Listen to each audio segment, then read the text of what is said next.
नमस्कार, मेरा नाम है डॉक्टर पुरु धवन और आज इस वीडियो में हम बात करने वाले हैं कि किडनी फेलियर का पेशेंट किस तरह से अपने यूरिन में जो प्रोटीन आ रहा होता है उसे रोक सकता है। यूरिन में प्रोटीन आना ये ऑलमोस्ट हर किडनी फेलियर पेशेंट की दिक्कत होती है। इस यूरिन में जो प्रोटीन लीक हो रहा है उससे बॉडी में बहुत सारी दिक्कतें पैदा होती हैं। अगर आपकी बॉडी में प्रोटीन कम हो जाएगा तो हीमोग्लोबिन कम बनेगा, बॉडी में थकावट बनेगी और patient weak day by day होता चला जाएगा।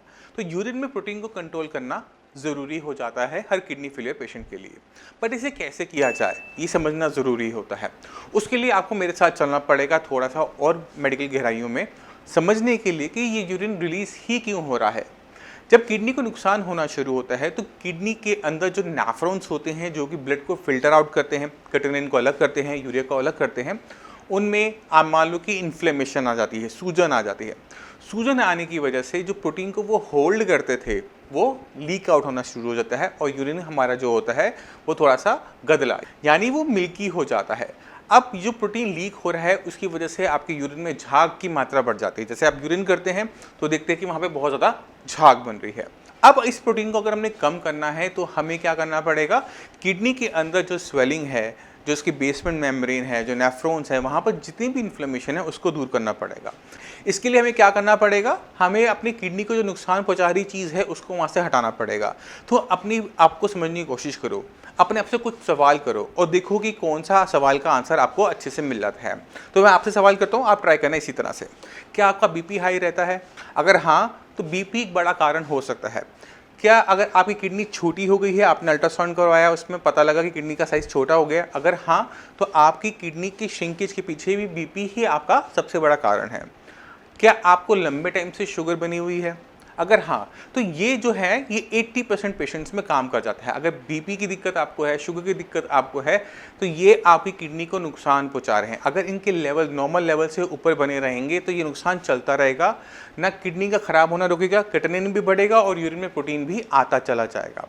तो हमने सबसे पहला काम क्या करना है, हमने इन चीज़ों को अपनी बॉडी से दूर निकालना है कि हो गया नुकसान, ठीक है, हमें और नुकसान नहीं चाहिए, तो इस बीमारी को बाहर करो कि हम एक तरफ फोकस होकर अपनी किडनी पे काम कर सके। तो बीपी के जो लेवल्स होते हैं वो होते हैं 120/80 mm of Hg, जो हम सुनते हैं 120/80। ये 120/80 एक नॉर्मल इंसान के लिए होता है, लिखा होता है एवरेज नॉर्मल ब्लड प्रेशर। तो एवरेज है किनका? नॉर्मल लोगों का ब्लड प्रेशर। तो हमने क्या करना है, अपने आप को समझना है, क्या हम नॉर्मल है? नहीं है। तो हमारा जो ब्लड प्रेशर होना चाहिए वो कंपैरेटिवली थोड़ा लोअर साइड होना चाहिए, जिससे हमारी किडनी को थोड़ा सा आराम मिल सके, उस पर प्रेशर ना हो। इसको इस तरह से समझने की कोशिश करो कि मान लो कि इसी तरह से आपकी स्किन पे कोई घाव बन जाता है, चोट लग जाती है, तो आप क्या करते हो? पट्टी करते हो। क्यों करते हो? क्यों उसकी एक्स्ट्रा केयर करते हो? क्यों पूरी शरीर पे पट्टी नहीं करते? क्यों? क्योंकि हमें उसकी एक्स्ट्रा केयर करनी है। इसी तरह से जब हम ब्लड प्रेशर को नॉर्मल वैल्यू से थोड़ा सा नीचे ले जाते हैं तो हम थोड़ी सी एक्स्ट्रा केयर कर रहे होते हैं, किसकी? अपनी किडनी की। ये बहुत इंपॉर्टेंट हो जाता है। तो बीपी जो है अपना कोशिश करो कि नीचे वाला जो होता है वो 70 और 80 की रेंज में रखा जाए। वो 71 हो सकता है, वो 75 हो सकता है, वो 79 हो सकता है, कि थोड़ा सा सब रखने में हमें फ़ायदा ज़्यादा देखने को मिलेगा। दूसरी चीज़ हमने क्या करनी है वो है अपने डायबिटीज़ पे काम। अगर आपको डायबिटीज़ है और आपकी शुगर 180 को क्रॉस करके रहती है, 200 आती है, 200 250 आती है, 300 आती है, तो इतनी हाई शुगर में किसी की भी किडनी ख़राब हो जाएगी। तो अपने आप से सवाल करके देखो एक बारी, क्या आपका शुगर लेवल नॉर्मल रहता है? Yes and no. अगर आप ये आपके मन में आता है कि हाँ सुबह की तो ठीक आती है बट खाना खाने के बाद वो 250 पहुँच जाती है, तो ये नॉर्मल नहीं है किडनी के हिसाब से। हमें 24 घंटे अपने शुगर लेवल्स को कंट्रोल में रखना होता है। तो अगर आप फास्टिंग लें, पीपी लें, चाहे रैंडम लें, अगर ये तीनों ही लेवल 180 के नीचे नीचे रहते हैं तो आपकी किडनी का नुकसान नहीं होता। हो सकता है कि आपका HbA1c बढ़कर आएगा, आपको शुगर बनी रहेगी, मगर शुगर इतनी ज़्यादा नहीं है कि आपकी किडनी को नुकसान पहुँचा सके। तो आपने क्या करना है, अपनी पूरे 24 घंटों की शुगर को 180 से बिलो रखना है, जिससे शुगर की वजह से कोई नया नुकसान किडनी को ना जाए। अगर ये दो चीज़ें हम कंट्रोल में कर लेते हैं तो हमारे किडनी को नुकसान और होगा? नहीं होगा। क्या प्रोटीन में आराम मिलेगा? बिल्कुल मिलेगा। तो ये चीज़ें आप समझ गए, बेसिक चीज़ें। बट यूरिन में प्रोटीन आने के बहुत सारे कारण और भी होते हैं, इवन स्ट्रेस तक भी होता है। पिछले कुछ दिनों में हमने कुछ ऐसे पेशेंट देखे हैं जिनकी लाइफ में किसी ना किसी कारण से बहुत स्ट्रेस बना हुआ था। ना उनको बीपी था, ना शुगर था, सिर्फ स्ट्रेस उनकी लाइफ में बहुत ज़्यादा बना हुआ था। जब हमारी बॉडी में बहुत ज़्यादा स्ट्रेस बना हुआ होता है, हमें नींद प्रॉपर नहीं आ रही होती, तो बॉडी में कुछ ऐसे चेंजेस आते हैं कि बॉडी रिपेयर नहीं हो पाती। हमारी बॉडी में जितनी भी सेल्स हैं, छोटी छोटी कोशिकाएँ हैं, वो मरती हैं और उनकी जगह नए सेल ले लेते हैं। अगर सोचो कि वो सिर्फ मरे और नई जगह ना ले पाएँ तो क्या होगा? तब हमें देखने को मिलता है अलग अलग टाइप की बीमारियाँ। ये बीमारियों में से एक हो जाता है किडनी फेलियर, कि किडनी के सेल्स मर तो रहे हैं जो कि नेचुरल प्रोसेस हैं, बट उनकी जगह नया सेल्स आके नहीं ले रहे। तो हम क्या देखते हैं कि वहाँ पर इन्फ्लेमेशन, सूजन बढ़ जाती है और यूरिन में प्रोटीन लीक होना शुरू हो जाता है। अब ये जो यूरिन में प्रोटीन आ रहा है उसके पीछे ना बीपी है ना शुगर है, हमें आगे पीछे कुछ और देखने को नहीं मिल रहा। तो ऐसे केसेस के अंदर भी हमें ध्यान देना पड़ता है कि जो उसका मेन कॉज है वो वहाँ से हट जाए। यूरिन में प्रोटीन आने के और बहुत सारे कारण होते हैं, जैसे आईजीए, नेफ्रोपैथी, पॉलीसिस्टिक किडनी। इनके अंदर भी हमें कॉज पे काम करना पड़ता है, सोर्स पे काम करना पड़ता है। बहुत ज़्यादा काम ना भी कर पाए क्योंकि उनके जो रीज़न है वो जेनेटिक है, बट फिर भी हमें उन पर थोड़ा कंट्रोल रखना पड़ता है कि वो बीमारी आगे ना बढ़े। अब चलते हैं कि यूरिन में प्रोटीन को कम कैसे किया जाए।